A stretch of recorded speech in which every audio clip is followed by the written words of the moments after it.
welcome to my podcast on real relationships. My name is Sophie Besson and I am a relationship expert, international speaker and best-selling author of the book Your Other Half. I decided to start this podcast because, in my opinion, relationships are currently not being portrayed as what they really are. Whether you're watching the news or social media, the TV, the perception given to people is wrong. And my aim is to talk about what happens in the real world, talk about real stories, and listen to what real people think, do, or go through, as opposed to creating expectations of something that doesn't actually exist. I may not agree with everything that is said by my guests, but it is their chance to express their opinions and their stories. And here today, we are going to talk about something that's quite fascinating, really, which is the importance of listening with Sheryl Andrews. Hi, Cheryl. Hi, thanks for having me. No worries at all. So can you tell us a little bit about yourself, please? That's a great question, isn't it? Start well.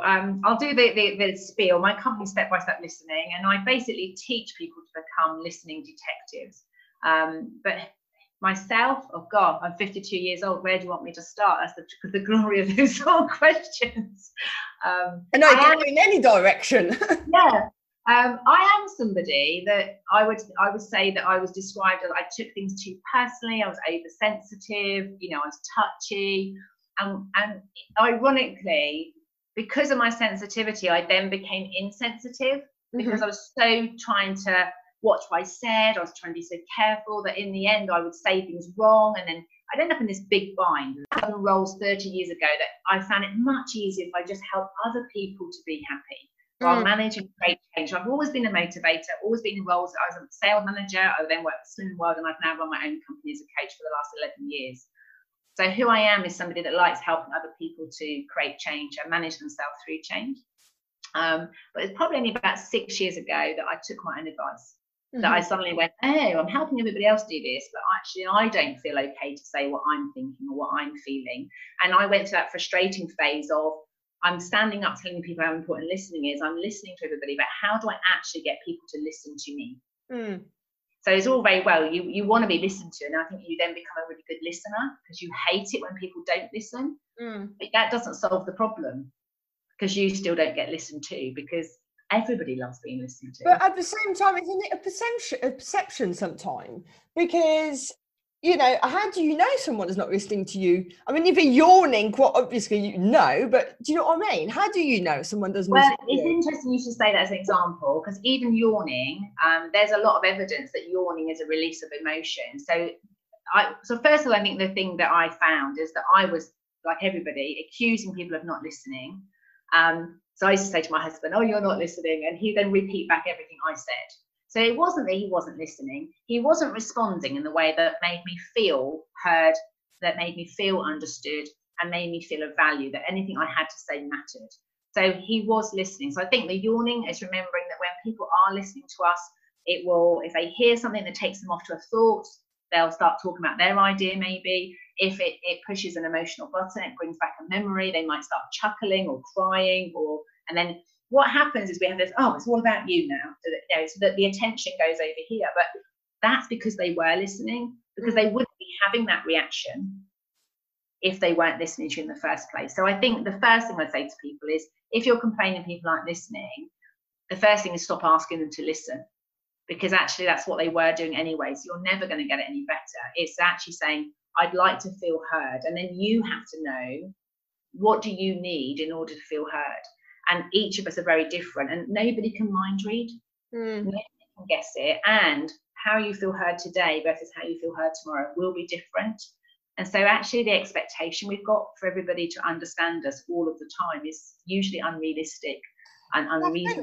If you think of NLP and the presuppositions, is that it is the way you communicate the message that may not be clear enough to them. But in the next breath, there's also, I had a particular circumstance with my mother where she did not hear what I said, not because I wasn't speaking, I was going to say in English, but it was in French, the right words or anything. It's because she was shut off and she didn't want to hear it. So about 6 weeks later, she came back and said, you really upset me that day. And I'm thinking, hang on a minute, we put that, to bed. I spoke to her, she said, I didn't hear you. Because she was in her thing. She was creating her own movie in her head. Yeah. Well, I think that all of those are the stories we make up. So you've got a story that she's put it to bed. She's got a story she didn't hear it. And my experience of it is that when each of us speak, we hear the language. They say, don't they, 7% of what we do is of the words that we use, that 93% is our tone and our body language, etc. And I think people spend a lot of time trying to get their words right, trying to get the tone right. So I spent years tiptoeing around on eggshells, trying to say the right thing in the right way at the right time. And yes, there's some value in learning to articulate with clarity what you mean. I think the most important thing I've learned actually is quite often when other people are upset, I've realised I wasn't saying what I meant. I mean, the worst thing is when someone does listen to you, they do hear you, you get exactly what you asked for, and then realise you didn't want it in the first place. That's a nightmare. So it is about, you have to be clear what you're saying, and actually check that. I have a saying, say what you mean what you say, but don't mean when you say it. If you are putting somebody else down, if you are criticising somebody, their system will shut down. It's a protection. They're not going to listen to you telling them everything they've done wrong. So you'd mentioned before we came on there about the nagging. You know, it's natural. You know, your brain is hardwired to protect you. So if you criticize somebody, don't expect them to hear it. And I think the thing as well, it depends obviously on the situation with people, blah, blah, blah. But if it's someone that will criticize you quite regularly, you're not going to hear it at all, because you'll go, oh, I've heard all this before, I can't do anything right. And you just switch off completely, don't you? Yeah, well, the brain is hardwired. If you look at the basic things, I don't think people know about it. You've got sort of three main parts of the brain. This is a very simplistic model of it. But your reptilian brain is designed to, it's a peak and survive mode. Have I got enough water? Have I got enough heat, food? You know, if you're in a training session, you're trying to listen, but you need to pee, you don't listen because your body's going, oh, when's the next break? So it's like you have to have your basic needs met. And so many people start talking without even checking the other person is in a good place to listen. Like, they might be hungry, they might be thirsty, they might need to go to the loo, they might have something else on their mind. So I think the first thing is that we don't often resource each other in order to listen. We start talking without actually checking, is this a good time to talk? And funny enough, sorry to interrupt, but my mother taught me at a very early age that if I wanted anything from my dad, always ask after he's eaten. And she was right. The likelihood of him saying yes was far higher. I mean, if you think about the corporate world right now, you know, people are working through their lunch breaks, they're not having anything to eat, they think that this work is really a good sense of success and achievement, because it's like almost martyr syndrome. You know, I worked all day without a lunch break today. Actually, your brain is not getting the oxygen, it's not getting the fuel, so you cannot. You're not that efficient. You cannot be at your optimum. So ultimately, that part of the brain needs to be met. If you want people to listen to you, or you want to be able to listen effectively, you need to make sure you're in a good state on a basic human needs level. The next part of the brain, the mammalian, which is what you're talking about, if people do things repeatedly, the mammalian brain is all about, we're part of a pack. We're trying to find out who the rules are, what the rules are, how do we belong here, what's the way things are done around here, so that I keep safe. What do I need to do to be okay in this group? And so, yeah, if things keep coming up to us and we can't work out how to play the game, then eventually we either go into fight, flight, or freeze. We'll either fight and argue. I call it going to drama. So we'll either be persecuting the other. They'll go, oh, you never do this, and you go, well, you never do that. So we end up in the drama. Or they'll go, you never do it, and you go, yeah, I never do it. But it's all just it's the fight, flight, or freeze. It's like it's that I don't know how to get out of this. So I'm either going to say nothing, I'm going to argue the toss, or I'm going to run away because this is just not. And it can be really debilitating in those moments. But partly the reason that's happening is the brain is hardwired to look for patterns. So if, I don't know, your partner just always, just before they say something, goes like that, you just see the roll of the eyes, your brain's already going, oh my God, prepare yourself, you're going to be attacked now, everything's going to go on. And you will have a reaction as though like it's a lion in the jungle. But it's because the first time it happened, it was a shock to you, and it leaves that emotional imprint in you that, you know, you're just hurt by it. If you didn't know how to get rid of that emotion, you didn't know how to let it go, how to express it without getting into an argument with this person, then the next time they do it, it's expanded a bit more. The next time it happens, so eventually it comes out. Either we end up shouting, crying, walking away, ending relationships. And that's the hard bit, but that's the mammalian brain. It's triggering. It's designed to go, oh, here's danger, and it reacts rather than the response. And that's the art of listening. And I think that probably that you said to me about top tips is, it's really the first thing is learn to listen to yourself. If you are blaming other people for not listening to you, there's a really good chance you are not listening to yourself very well in the moment, that you don't know yourself well enough to manage the emotional responses you're getting, because you are actually reacting to their reaction. You're doing the thing you're complaining them to doing. So if they do something that doesn't leave you feeling heard, right in that moment, you are not listening to their response, because you're criticizing it for not being the one you wanted to be. So then you're both doing the same behavior. Well, unfortunately in life, we can't change other people.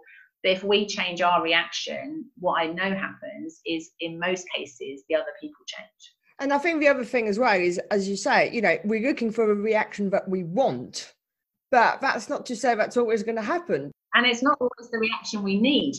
I want you to say I look gorgeous, but I've already looked in the mirror and I know that I don't.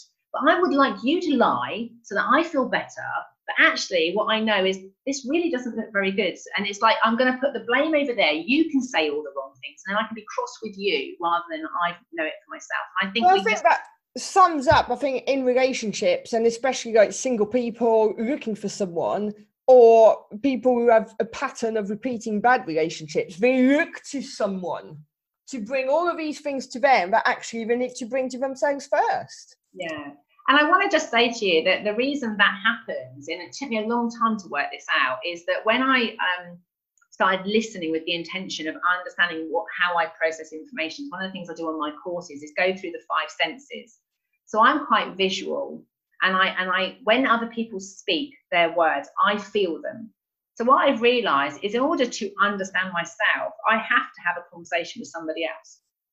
I say something. The reason I love clean language as a process that I work with is the other person repeats my words, my gestures back to me. And I actually, in a very unique environment, get to see and hear myself in the same way that I see and hear other people.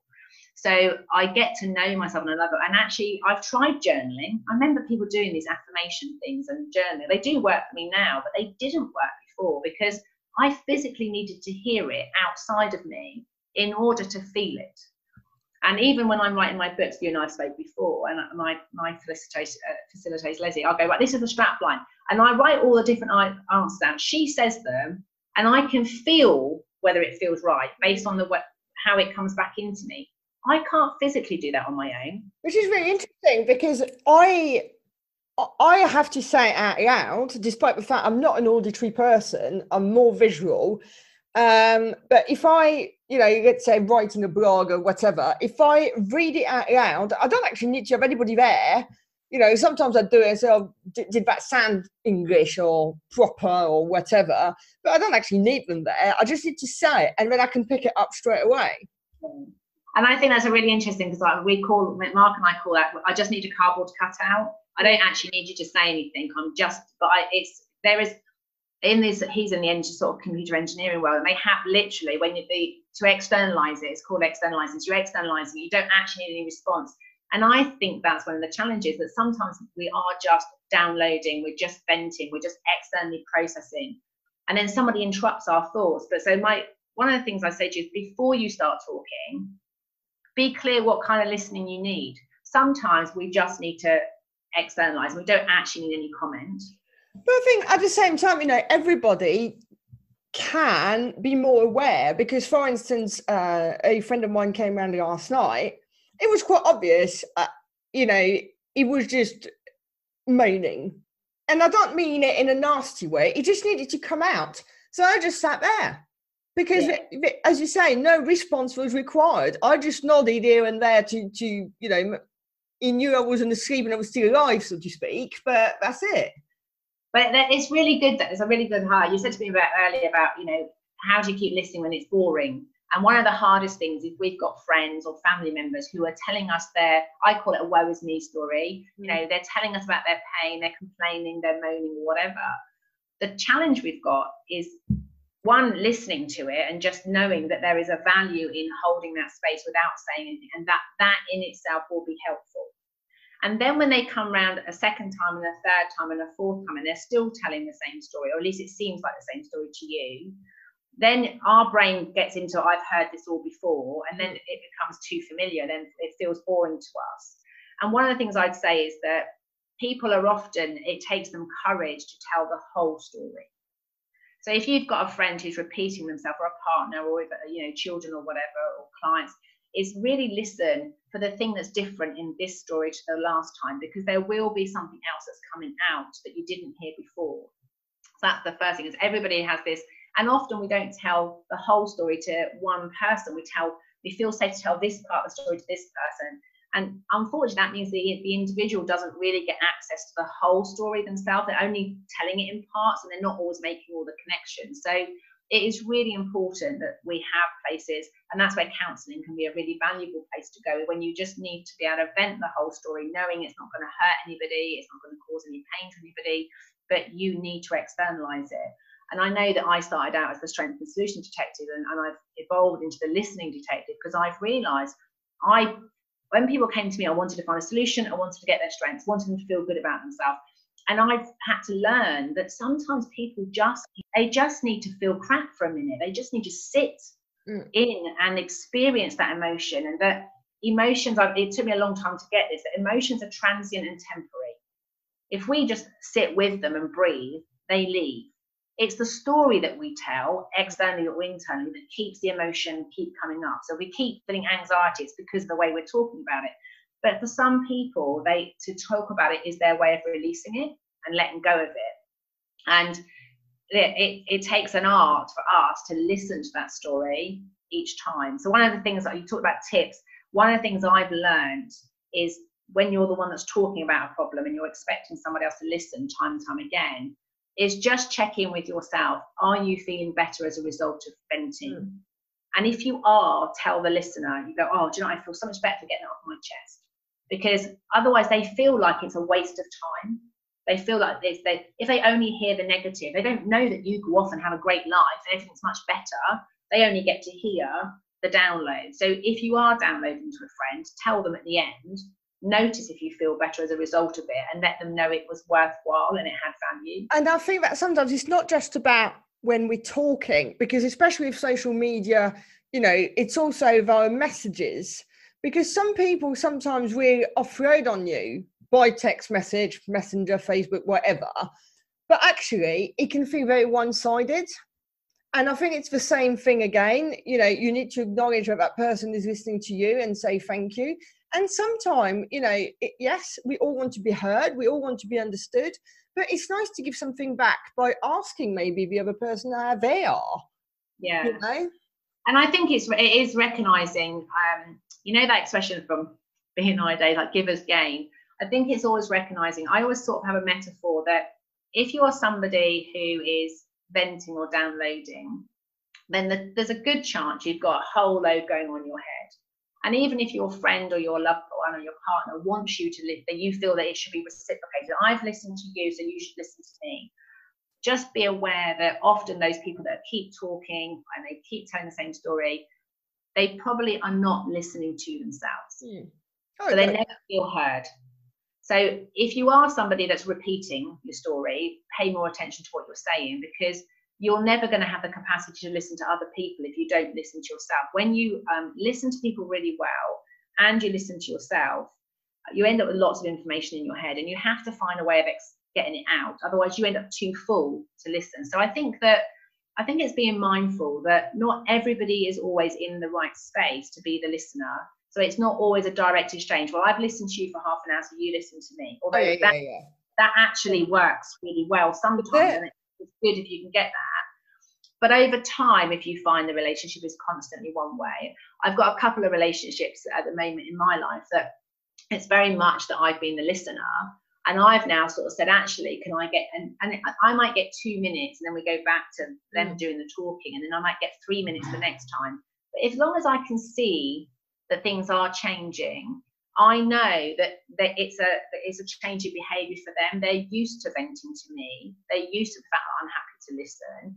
And now I'm going, actually, for this to be a collaboration, to be a relationship where I have to also be heard.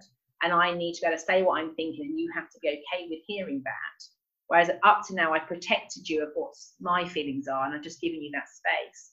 And in a relationship, it has to be able to go. But sometimes, a good example that most of the ones I deal with is maybe one of the partners is going through bereavement. So I end up usually supporting the person who's not going for bereavement, because their partner used to be their support network. Their partner used to be who they vented to, and now they've got nothing left. They can't listen because they're trying to deal with all of their own emotions in their self. So if you are not being listened to, it might be that you have to expect that they're going through big change at the moment and they need space to listen to themselves. And therefore, it's up to you to create a network so you've got somewhere else you can go. Because it's a bit like a dance. We can't. And I think the other thing as well, you're going to have different people for different scenarios, aren't you? There's certain things that it's not even just about trust. It's just that there's certain people you can't talk to about certain things just because you know that it's not their thing, or you already kind of know their opinion. So you feel that someone else would be more beneficial. And as you just said, sometimes it's about someone that is not going to say anything and let you vent, or do you want actually an input into this? Yeah. And I think there's the other side of it, because I remember a conversation, not long ago with a friend of mine who was telling me the same story, and it was a friend. So it's not a coaching client. I don't have a contract with them to ask questions to, they haven't, when a coaching client comes to me, they want to feel better. And so I have a contract with them that they want something to change. When a friend comes and vents to me and they're still telling the same story, I find it as the listener quite challenging to keep listening to the pain of the story, when I just know that if you did this and this would feel better. So I've had to learn to go, can I just check, is this working for you? Do you feel any better as a result of downloading to me? And she said, yeah, it's great to just get it off my chest. And I go, okay. And then the other part of it is, at some point I have to go, do you know what? The impact on me is this, actually, this is uncomfortable for me to hear the same story over and over again. And it's challenging. I've had 2 people recently where I've had that conversation and I haven't necessarily said it in the right way, but it's like I'm setting the boundary that I think it's okay as listeners for you to say, do you know what? I've had enough of listening to this. Yeah, and I mean, there's a particular person I've got in mind, or coming to my mind when you say that, who is more of a friend of a friend. And to be honest with you, it's the same story every time, which is basically, that the relationship is not good, but nothing's being done about it. And I couldn't be my friend to listen to it and literally the same thing over and over again, because there is a point where it does become just moaning and you have to do something about it, because it's not fair to repeat yourself. And yet I don't know, you are in charge of your life, so sometimes you have to make decisions and take responsibility instead of just thinking that downloading is going to make it okay. It's not. It doesn't change anything. And I think the thing to remember is that when we give that feedback to somebody, and I remember I was venting to my sister-in-law. We're going back years ago. So I've been separated 16 years now. I said to her, it's in July, and I'm sat chatting to her and my brother-in-law, who's my ex-husband's brother. And I'm saying, if I'm this unhappy at Christmas, I'm leaving. And she said, do you realise you've been saying that for the last 4 years? I was like, gosh, no. So I think sometimes there's that and it is learning how to do it with compassion and kindness, and you have to come from it rather than coming from I'm frustrated and bored. And I think that's where I went wrong. I was coming from a place of I'm frustrated with listening to the same story. That was my problem, not theirs. And what I've learned through the experience of having a go at doing it, because I wasn't very good at setting boundaries, is actually I'm concerned for you that you've been in this space. Are you aware that you've said this umpteen times? Are you aware you've been saying this for so many years, or whatever it is? And asking the question, how much longer are you happy to put up with this? And I think it is about asking questions at those points, but with the intention, I think, using that emotional frustration that you're finding it hard to listen to the repeat. But I think when we judge it as repetition, then they don't hear it. They just get upset. And it's about making them look at the situation in a different light. Yeah. And that is about asking questions. It doesn't, and you have to understand as well that when you ask a question, so you talked about something about your mum, is sometimes we ask a question and it kind of goes in, but it sits in the subconscious mind and it percolates for a little while, and then suddenly they wake up and go, oh, I mean, I had a situation a little while ago. I was thinking, oh gosh, a business mentor told me to do that like 9 years ago. I finally got it now. I get it. It's like sometimes we're just not ready. You know, the gap between where the person wants us to be and where we are is too big, and we have to learn stuff and bridge the gap. And then eventually there's an epiphany moment when the two things meet. And I think we can know what people could do or should do. And it's a bit like, you know, the saying about leading the horse to water, it won't make it drink it. It's timing. Not everyone is ready when you want them to be. No, and that's where I think for me personally, it comes into patience. If there are certain people in my life that it wouldn't matter how long it takes, I will listen to them and listen to those repetitions as many times as I need to, because each time I speak to them, if I can ask a question or put their attention on things that are changing or things that are better or things that are working, they will eventually prize out of that pattern. But in order for me to show up in those personal relationships, I have to go somewhere and have somebody that will listen to me, because these people are not listening to me. And they're not in a place to listen to me. They're never going to be in a place to listen to me, even if I really want them to listen to me. So if I want to be able to listen, I have to go somewhere else, and I have to have a network of people who are listening to me in order to show up as that listener. So we're talking here, you know, about someone who would like share, I'm not saying a secret, but something about the personal life, whatever. How about when you have very negative people who we just talk for the sake of talking, be judgmental, and just, you know, keep on quite literally pointing out everyone's faults and the world, and then the next time maybe you speak to them, it's the same conversation, and 3 years later it's still the same, but worse because they've got a bit older now. How do you handle that?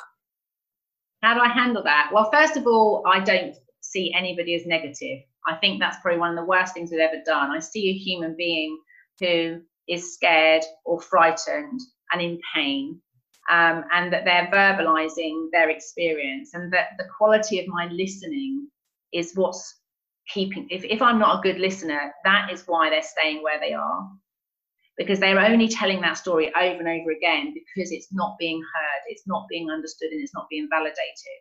So first things I do is I would ask questions and say, tell me more about that, and genuinely be interested in, if they're frustrated or it's hurting, tell me where that comes from, what happens, and find out what happens to them when it's in that world. So without judgment, just holding that space, that's my first thing. And just noticing what changes for them when I hold that space. I had to learn to have empathy for people. I wasn't very good. I was very solution focused, very driven to want to make them feel better. And I've learned over the years to go, actually just saying, God, that must be tough. And just being quiet and allowing them just to acknowledge it's shit or it's crap. It's beautiful. I meant to have French on here. That's not French. That's fine. But you know, sometimes life is pants. People die. Horrible things happen. You know, and I know that in the current climate at the moment with the politics in the UK, there's lots of stuff going on about what could happen, and we've been through it before. We've had horrific terrorist attacks. We've had, you know, massive depression. So people's fear or concern is validated by the fact that they've experienced it before. And so the first thing is not to judge them as negative. Don't put the label on them. See them as a human. Have compassion for the fact that even if they're repeating their story, then take ownership for that you didn't listen to it well enough the first time round. Otherwise, they wouldn't have a need to tell it to you again. And what about, so, you know, we're talking here about, you know, a one-to-one conversation, but what about same scenario, same people, but on social media? So it's not speaking, but it's voicing their opinions over and over and over again. How would you handle that? Do you then speak to that person directly and say, oh, you know, asking them questions, or how would you, because we're clearly not in a good place. Yeah, well, it comes down to what's my purpose for listening to it, and what's their purpose for talking. So if somebody is repeating something over and over again and it's agitating me, I need to check in. Is it because they're venting an emotion that it's now bringing that emotion up in me? And I tend to bring it back to own it and say, okay, what's that evoking in me? So if they're venting about something, maybe I feel guilty because I'm not paying attention to it. You know, so I deal with it first and foremost from my own personal point of view. I go, thank you for this gift because you've really annoyed me. It's frustrated me. I don't like the fact you're saying that again. So it's like, and is it because it's repetition and reptilian brain's got bored of it, or is it because I feel that they're not moving on and I think they should? It's usually all to do with my own story about what I think they should or shouldn't be doing. So first of all, I own that part, check in with what's coming up for me, because there's a likelihood if I'm fed up with something, it's to do with other stuff in my life. And so this beautiful soul's come up and annoyed me, and now I can go and learn about some other buttons in my, and I can unpack those, get rid of them, and then I'm more at peace with my life. If there is something that, if it's somebody that really matters to me and I feel they're in pain, I might send them a private message and say to them, look, I've seen your post and I saw it on this day, and I'd give them evidence. I've seen it this day, and I just want to check, are you okay? You know, is there anything I can do, or what would you like to have happen? What do they actually want? And they may be venting, and they don't need me to come in and help. They don't need any coaching questions. They don't need me to ask. They don't need me to listen. They just needed to get it off. And as long as that person, if I care about them, if them sending it out there and they personally are okay, then there's nothing. Yeah. If I've done my work on myself and they're okay and they're happy venting, but I get fed up of keep having my button triggered, I unfriend them. Because if then it's not close enough connection for me to want to work at this relationship, if it doesn't bring joy to my life, then I just stop listening to it. I don't have to listen to stuff that doesn't either help me grow or bring joy. And so when they're pushing my buttons, that's an opportunity for me to grow. But if it's just not doing anything for me, I feel like I'm trying to learn the same lesson over and over again, and then nothing's evolving. I don't feel they're growing as a result of it. Maybe I do just choose not to listen. I won't engage. And I think it is going back again to this importance of feeling heard and understood that we all want. Is kind of a basic need, isn't it? Oh, absolutely. The mammalian brain, at the end of the day, we're due to be connected. We want to be that. What most people don't understand is that what we're thinking and feeling, we often project onto others. And so when other people are doing things that are annoying, I love the work of Byron Katie, and I always just ask myself, is it true, if not truer, that I do that? And if I'm getting really annoyed for people doing X, Y, and Z, I'll think, oh, do I do that? And then I might play around for a few days or weeks and just notice when I do it. And I go, oh, that's interesting. I was really cheesed off that they did it, and I do it. I've got a choice in that moment. I can either go, well, that is who I am, and I like being like that, but now I know the impact it might have on people. And I can either change my behavior, or I can change the judgment I'm having of the other person. I go, oh, that's really interesting. We both do it. It has this impact on people, but that is who we are. A sort of more simple explanation. I remember working with a mum and son years ago now, and she said, I'm just really frustrated with him because he doesn't do the dishwasher. So she's really judging. He doesn't ever do the dishwasher. And I go, okay. And so I always say, is it true, if not truer, that you never do the dishwasher? And she went, oh, I never do the dishwasher. I hate doing the dishwasher. Never like doing the dishwasher. And I said, okay, so given that you never like doing it and he doesn't do it, what would you like to happen? She said, well, I can either start doing the dishwasher and be a role model, and we can learn how to get to like the dishwasher together, or I can accept my husband loves doing it and both of us never do it. And that's what she opted for.